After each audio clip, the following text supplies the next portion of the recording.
maybe somebody to sneak in. A Jeff Emig possibly would be one of them. Greg Albertine, the Johannesburg, South African native, if he is to win a Supercross this year, this one is his best shot. And for any rider, certainly Jeremy McGrath is not in this category. If you're having a bad year, Daytona can be a season saver. But look what happened on the parade lap. Watch the #1 Honda of Jeremy McGrath. He fell down on the parade lap. No injury to bike and rider except maybe to his prop. That was Steve Lamson and Greg Albertine he banged into there. A little trouble getting it started, but he lit it back off and he's ready to go. And here's Doug Henry. Talked a lot about him during his heat race. He's so good at staying focused. Arm fatigue is a huge problem. Ralph talked to an expert. Anybody who knows anything about motocross and supercross racing will tell you that this is probably the most demanding, physically tough form of motorsports in the world. Jeff Ward can tell you all about that. This is a guy who used to do triathlons for fun. That's how tough his training program was. A lot of people talk about arm pump in supercross racing. What is that? How does it affect the rider?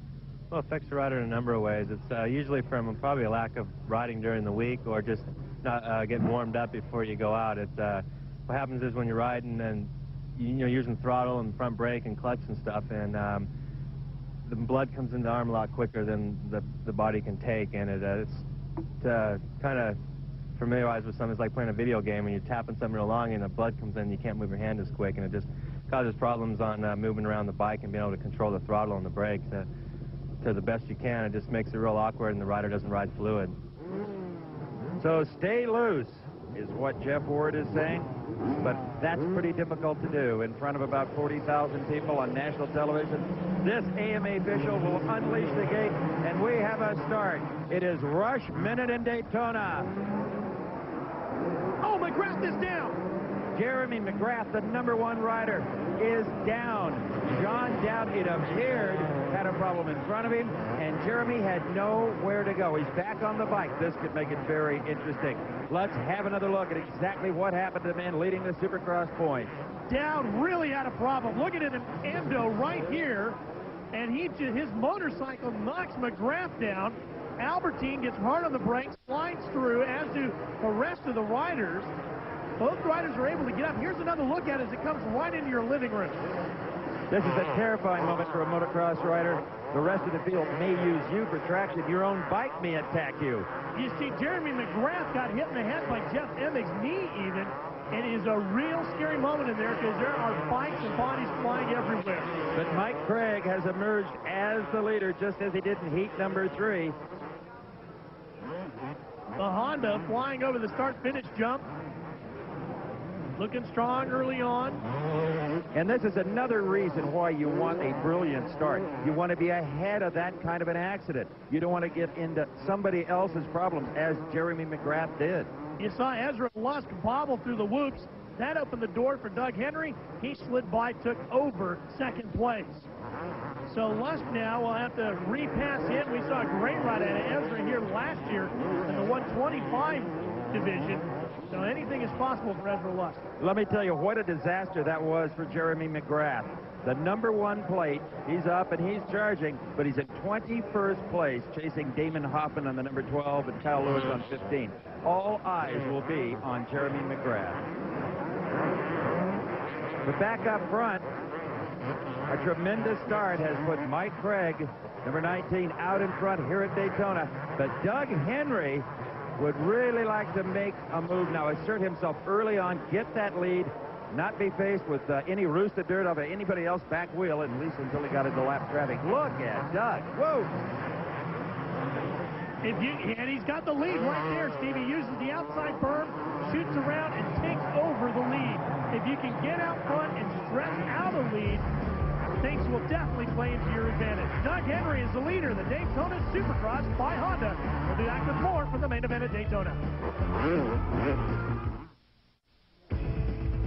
We are back at Daytona. The big story, of course, is Jeremy McGrath falling at the start, is now picking his way up into the positions in the teens. But how about Ezra Lusk, #24, his first Daytona 250 Supercross. He won the 125 a year ago. This is a whole new league, and the kid looks great. And he's playing in a tough league right now with Ryan Hughes and Mike Kudrowski on his tail.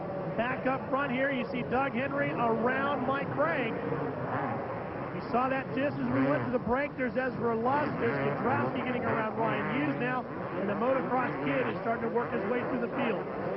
Number 9, Ryan Hughes, got hung up in a rut, and that allowed number 7, Mike Kudrowski, defending champion, to take over 4th place. The Kawasaki on the prowl. Look at Ezra Lusk come around Mike Craig now. He's up to 2nd and challenging for the lead now. Boy, he is really on a tear here today. He is indeed, and now he's got Mike Craig in front of him before he can take over that 2nd place spot. Steve, we've seen overcast clouds all afternoon here at Daytona. You've seen a few raindrops on the lens of our cameras. That will only help these riders. It's a bit of a cooler day here at Daytona than we've seen in years past. There you see some of that dark sky. Look at Ezra now for the lead. Flew by in mid-air. Ezra Lusk, for the first time in his young life, leads at Daytona, but it may be momentary. Well, he lost a little bit of ground as he came out of the seat over that jump. Lost his balance a little bit, and I thought he was going to slip back into the clutches of Mike Craig. Doug Henry, we talked about how focused he can stay. Right now, he is concentrating on everything that he does with that Honda. He just tries to concentrate on leading, not worrying about the riders behind him. There's John Dowd just in front of him, number 14, about to get past prior leaders who go a lap down after that tumble at the start. There has been nothing easy about this track all day long, but right now it is at its toughest and roughest, I might add. John Dowd doing a nice job to get out of the way of the leaders. He saw them coming through. Nice move. He knows his Daytona Supercross is over for another year. So Doug Henry on the Honda number 4, currently out in front of Ezra Lusk. Ezra on the Yamaha. And here, storming up on the green Kawasaki number 7, that is Mike Kudrowski. Makes the move on 19, Mike Craig. He is in 3rd place. Ezra, a few bike leads in front of him. Whoa! Ezra has caught up some banners. If they get in that rear sprocket, and he's trying to kick them loose, that was a real brave little maneuver. Mid-air there, you get hurt doing that kind of stuff. But Ezra knows if those get wrapped around and start interfering with a rear brake, he's got problems. Oh, and a big crash here. Michael Craig gets taken out by Ryan Hughes as they were battling to get around Ezra Lusk. And now they keep running into each other. You can see fender pieces knocked off the bikes. Watch this, the 19 and the 9, and Ryan just jumps right into him. 3 abreast just doesn't work at Daytona, be it motorcycles or Winston Cup cars. It's risky. Well, that's a real tricky section because it's a jump in a turn, so you're almost turning in midair, and Ryan knew he was running out of dirt, and he had to get the bike turned, and he just turned right into Michael Craig. You know, between the incident at the start and that one, they're giving this thing to Kudrowski. Now, he's going to have to deal with Doug Henry here first. Doug Henry sits 6th in the points, and there is no doubt that Kudrowski is a better racer here at Daytona than is Doug Henry. But Doug is a young, aggressive rider, and he's a very focused rider. He's not going to give up this real quickly. And Steve, already moving into 3rd, here comes the Rocket, Mike LaRocca. Did you see Kudrowski square off that corner, get back on the throttle for an immediate drive? And it picked up several bike lengths. Now going on the inside of Doug Henry. The one disadvantage Doug Henry has is the knowledge of the Daytona course and its surfaces that Mike Kudrowski has. It really comes down to a matter of time. Kidder will not be overly aggressive. He'll be patient. He knows it's a long race. He'll pick his time and his spot, and he'll get Doug Henry, like right here. Look at that. Right through the woods. He just flew over the top. Mike Kudrowski is in the lead. And the Kawasaki may be built for Daytona more than any other course in the Supercross season. This is where it can shine. Witness Kudrowski going for, as you call it, the 3-piece. And here comes Mike LaRocca now up into 3rd. Can Doug Henry hold off LaRocca? And can the two fallen heroes save their day? 111 Greg Albertine from South Africa. Number 1 Jeremy McGrath, the American Supercross champion. Whoa, here comes McGrath. Albertine slips a little bit. Gets awfully close to the bales and the banners, and there's the move McGrath wanted to make. I think this Albertine guy is really tough. Well, he's a 3-time world champion, and he definitely earned all 3 of those titles. He is one of the best when it comes to outdoor racing, and that's basically what we're doing here today. Here's the battle with, oh, and LaRocca has a problem. He buried the nose in a rut, He got delayed. He doesn't lose position, but he does lose a lot of time to the leader. And now he's got a problem for sure. He stalls the motor, recranks it. Oh, man, this is not a good first 2 laps for Mike LaRocco. The only good news is that despite those problems, he didn't lose a position. He is still in third, only a lap around him. Well, Mike LaRocco continues to chase, but it's Mike Kudrowski out front. Daytona Supercross continues. We are back at Daytona. Jeremy McGrath, after the fall at the start, currently in 7th place. That doesn't sound all that bad. You've got to consider, Ralph Shaheen, that the leaders are way out there. They are a long ways in front of Jeremy McGrath. I think it's a real sign of the maturity of Jeremy McGrath that he knew he really wanted to win here. He knows his chances of winning right now with Kudrowski and LaRocco so far out in front are basically out the window. He is riding here for points. He definitely wants to retain his title as the #1 Supercross racer in AMA competition. We're seeing a lot of the maturity of Jeremy McGrath working his way through the field. And a great race between number 11, Larry Ward, and Jeff Emmick, number 6, for that 4th spot. In fact, Ward had an excellent chance to pass him, but actually came across Emmick's front wheel and had to lift and to get on the brakes.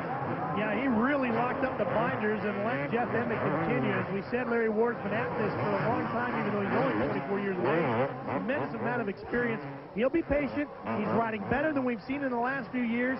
Larry Ward is going to be a real force in Supercross competition in 1995. See, he waited. Now he sets up the inside move, and it almost worked for him there. You saw those double ruts. They have to remember that those are there on every circuit of this course. You have to commit it to memory. Look at this, the 11 bike, Larry Ward.